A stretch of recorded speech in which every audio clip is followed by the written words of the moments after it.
कारण आपल्याला काही गोष्टी माहीत नसतात. तर कसं आहे माहिती आहे का, आपण जेव्हा दुसऱ्याचे व्हिडिओ पाहतो, दुसऱ्याचे सबस्क्रायबर पाहतो, आपल्याला असं वाटतं की आपण ना सहज ह्या गोष्टी करू शकतो. मी माझेही असेच काहीसे 2-3 वर्ष गेलेले आहेत. त्याच्यामध्ये मी टाईम माझा वेस्ट केलेला आहे, माझा वेळ गेलेला आहे आणि मला हे सांगणारही कोणी नव्हतं. पण त्यामुळेच ना मला आता ह्या गोष्टीचा खूप पश्चाताप होतोय. चुकूनही तुम्ही ह्या गोष्टी करू नका.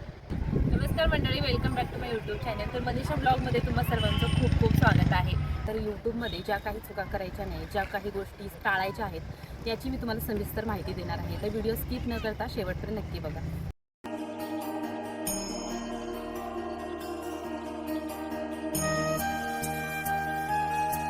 तर चला मग तुम्हाला सांगते मी यूट्यूबबद्दल. तर महत्त्वाची गोष्ट कोणती, तर यूट्यूब जर्नी माझी कशी झाली. आणि मी यूट्यूब चॅनल ओपन करण्या अगोदर मला काहीशा गोष्टी माहीत नव्हत्या. आणि त्यासारखं माझ्यासारखे काही दादा असतील, काही असतील, त्यांना यूट्यूब चॅनल अगोदर ओपन करण्या अगोदर काही गोष्टी माहीत नसतात. तर यूट्यूबचं चॅनल आपल्याला ओपन करायचं ना, आपल्याला ओपन करायचं नाही, त्याच्यामध्ये आपल्याला टाईमपास करायचा नाही, आपल्याला वेळ खर्च करायचा नाही त्याच्यामध्ये. तर काय झालं माहिती आहे का, मी पण असं यूट्यूब चॅनल ओपन केलेलं होतं आणि यूट्यूबवर काम करायचं हे माझं ठरलेलं होतं. पण झालं काय माहिती आहे का, जेव्हा मी नवीन यूट्यूब चॅनल ओपन केलेलं होतं तेव्हा ना माझ्याकडून खूप मोठी चूक झाली. तर ती चूक कोणती मी तुम्हाला सांगते. यूट्यूबचे जे काही टर्म कंडिशन होत्या त्या मला काहीच माहीत नव्हतं आणि असं सांगणारही कोणीच नव्हतं मला. एक अर्निंग होईल, चांगली ग्रोथ होईल आणि चांगला रिस्पॉन्स भेटेल म्हणून मी यूट्यूब चॅनल ओपन केलेलं होतं. जेव्हा यूट्यूब चॅनल ओपन केलेलं होतं तेव्हा 1-2 व्हिडिओ मी टाकायचे, पण तेव्हा व्ह्यूज काही येत नव्हते. 0, 5, 10 असे आतमध्येच व्ह्यूज यायचे. मग चांगला काही रिस्पॉन्स भेटत नव्हता. तर पूर्ण इंटरेस्ट गेला व्हिडिओ बनवण्याचा. मग मी 1-1.5 वर्ष तर यूट्यूब चॅनलवरती कामच केलं नाही, म्हणजे सोडून दिलं. व्हिडिओ टाकणं रेग्युलर वगैरे सोडून दिलं. मग परत काय झालं माहिती आहे का, गणपतीचा पिरियड होता, घरामध्ये गणपती वगैरे होतं. मग त्यानंतर अजून परत सुरुवात केली. मग 1-2 असेच व्हिडिओ टाकले, पण रिस्पॉन्स तेव्हाही भेटत नव्हता मला. मग झालं काय माहिती आहे का, मला व्हॉट्सअपवरून किंवा इंस्टावरून ना एक व्हिडिओ आलेला होता. मग तो व्हिडिओ मला इतका आवडला होता ना, तर तो व्हिडिओ होता माहूरगडची श्री रेणुका मातेचा तो व्हिडिओ होता. आणि तो व्हिडिओ देवीचा साज करताना आणि देवीचा मळवट भरताना हा व्हिडिओ होता. मला माहिती आहे का, त्याचा चमत्कार मी तर तुम्हाला पुढे सांगतेच. पण तो रेणुका मातेचा जो व्हिडिओ होतो ना, म्हणजे 30 सेकंदाच्या आतमध्ये 27-28 सेकंदाचा तो व्हिडिओ होता. आणि तो व्हिडिओ मला इतका प्रचंड आवडला ना, देवीचा साज करताना आणि मळवट भरताना रेणुका मातेचा व्हिडिओ होता. तर तो व्हिडिओ मला आवडल्यामुळे ना माझ्या इच्छेपोटी आणि भक्तीपोटी मी तो व्हिडिओवरती मी शॉर्ट्स म्हणून अपलोड केलेला होता. गणपतीचा पिरियड वगैरे झालेला होता. दसरा म्हणजे 15 ते महिनावरच असा होता. मग झालं काय माहिती आहे की मला वाटलं की हा जो काही मी व्हिडिओ अपलोड केलेला आहे, अगोदरच्या व्हिडिओसारखा ह्याला देखील काही रिस्पॉन्स भेटणार नाही, व्ह्यूज देखील येणार नाही, मला असं वाटलेलं होतं. मी आपलं यूट्यूब चॅनल ओपन केलेलं होतं तेव्हा ना माझे सबस्क्राईब देखील तेवढे नव्हते. 100च्या आतमध्ये, म्हणजे 50 ते 60 असे सबस्क्रायबर होते. मग झालं काय माहिती आहे का, जेव्हा रेणुका मातेचा व्हिडिओ अपलोड केलेला होता, मला कमेंट येऊ लागल्या, नोटिफिकेशन येऊ लागलं. बघायचं म्हणून मी तेव्हा फोन ओपन केला आणि बघितलं तर ना लाखामध्ये माझे रेणुका मातेचे व्ह्यूज जात होते. आणि तसं म्हणायला गेलं ना तर महिन्याच्या आतमध्ये ना रेणुका मातेच्या व्हिडिओने 30 लाखाचा टप्पा पार केलेला होता. तर रेणुका मातेचा चमत्कार देखील बघा ना कसा झाला. जेव्हा मी व्हिडिओ अपलोड केलेला होता तर आपला महिन्याच्या मध्ये 30 लाखाचा टप्पा तर पार केलेला होता. आणि यूट्यूबच्या काही पॉलिसी आणि टर्म आणि कंडिशन असतातच, पण माहीत नव्हतं अशा गोष्टी.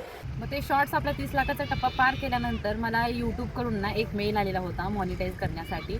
मग तेव्हा जो काही मेल आलेला होता तो देखील मी पाहिलेला नव्हता. दसरा झालेला होता. 10-15 दिवसांनी पाहायला गेलं तर 40 ते 50 लाखापर्यंतचा आपल्या रेणुका मातेचा टप्पा पार केलेला होता. तेव्हा मला यूट्यूबचा मेल आलेला होता तेव्हा मी खूप एक्साइट झालेले होते. मला खूप आनंद झालेला होता की आता माझं चॅनल मॉनिटाईज होणार.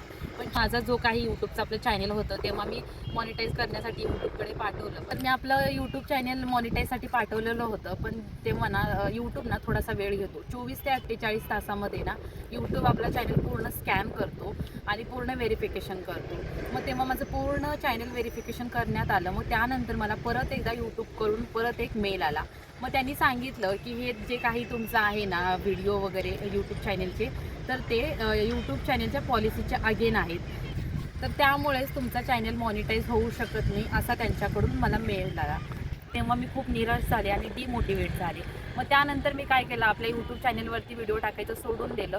आणि 10 ते 15 दिवस माझा पूर्ण इंटरेस्ट गेलेला होता. मग मी सोडून दिलं. परत अजून काही दिवसांनी, महिन्यांनी ना परत मी आपल्या यूट्यूब चॅनल पूर्ण पाहिलं की कशामुळे आपलं चॅनल मॉनिटाईज होऊ शकत नाही, काय आहेत त्या चुका. आणि यूट्यूबचं जे काही मी त्यांचे रूल्स आणि जे काही त्यांचं पालन करायचं आहे त्या गोष्टी मी रूल्स त्यांच्या फॉलो केलेल्या नव्हत्या. मी आपल्या चॅनलवरती गेले, परत जो काही मी शॉर्ट्स अपलोड केलेला होता, यूट्यूबकडनं जो काही मेल आलेला होता, तर यूट्यूबची पूर्ण जी काही पॉलिसी आहे ती मी चेक केली. तर कशामुळे आपलं चॅनल मॉनिटाईज झाले सांगते. यूट्यूब जे काही तुम्ही व्हिडिओ टाकता असं इतर कुणाकडूनही घेऊन आपण यूट्यूबवर आपले व्हिडिओ अपलोड करू शकत नाही. तर त्याच्यामागे देखील खूप मोठं कारण आहे आणि ते कारण आपल्याला फॉलो करायचं आहे आपल्या चॅनलवरती. तर मी देखील असंच केलेलं होतं. असंच फक्त जो काही देवीचा साज होता, मळवट होता, तो व्हिडिओ मी अपलोड केलेला होता. तर त्याच्यामध्ये इनपुट असं माझं काहीच नव्हतं. त्याच्यामध्ये ना माझा फेस होतं, ना माझं व्हॉईस होतं, असं काहीच नव्हतं. तर यूट्यूब काय सांगतं, जो काही तुमचा व्हिडिओ असतो तो तुम्ही अपलोड करताना तुमचा फेस हवा किंवा तुमचा व्हॉईस हवा. तर असं तर आपण कोणताही आपल्या यूट्यूब चॅनलवरती आपण व्हिडिओ किंवा शॉर्ट्स अपलोड करतो ना, तर आपल्याला काही गोष्टींची काळजी घ्यायची आहे. आपल्याला जेव्हा आपला शॉर्ट्स असो किंवा व्हिडिओ असो, तेव्हा आपल्याला त्या व्हिडिओवरती आपला चेहरा म्हणजे आपल्या फेसचा तिथे आपल्याला व्हिडिओ करायचा आहे. जर तुम्हाला कॅमेरासमोर जर यायला आवडत नसेल तर तुम्हाला काय करायचं, तुमच्या आवाजाचा वापर करायचा आहे. बॅकग्राऊंडला तुम्ही कोणतंही म्युझिक वापरू नका, तुमच्या आवाजाचा देखील वापर तुम्ही करू शकता. किंवा फक्त आपल्याला त्या व्हिडिओवरती आपल्याला फक्त आपला फोटो लावायचा नाही आहे, तर आपल्याला हालचाल केलेला आपल्याला व्हिडिओ लावायचा आहे आपल्याला. तर अशा प्रकारे आपण व्हिडिओला आवाज किंवा आपला फेस जरी दिला ना, तर असे कोणतेही व्हिडिओ तुम्ही आपल्या चॅनलवरती अपलोड करू शकता. आणि हे जे काही आहे ना, ते यूट्यूबच्या पॉलिसीमध्ये बसतो. तर अशा प्रकारे जे काही मी तुम्ही चुका केलेल्या आहेत ते तुम्ही चुकूनही चुका करू नका. तर ही माझी विनंती आहे. तर तुम्हाला याच प्रकारे माझा यूट्यूब चॅनल ग्रोथ कसा झाला याची देखील तुम्हाला माहिती हवी असेल तर तुम्ही नक्की कमेंट करून सांगा. आणि त्यासाठी ना दुसऱ्या काही गोष्टी तुम्हाला विचारायच्या असेल तर ते देखील तुम्ही कमेंट करून सांगू शकता. व्हिडिओ आवडल्यास व्हिडिओला लाईक करा, चॅनलला मात्र नक्की सबस्क्राईब करा. चला तर मग भेटूया अशाच पुढच्या व्हिडिओमध्ये. तोपर्यंत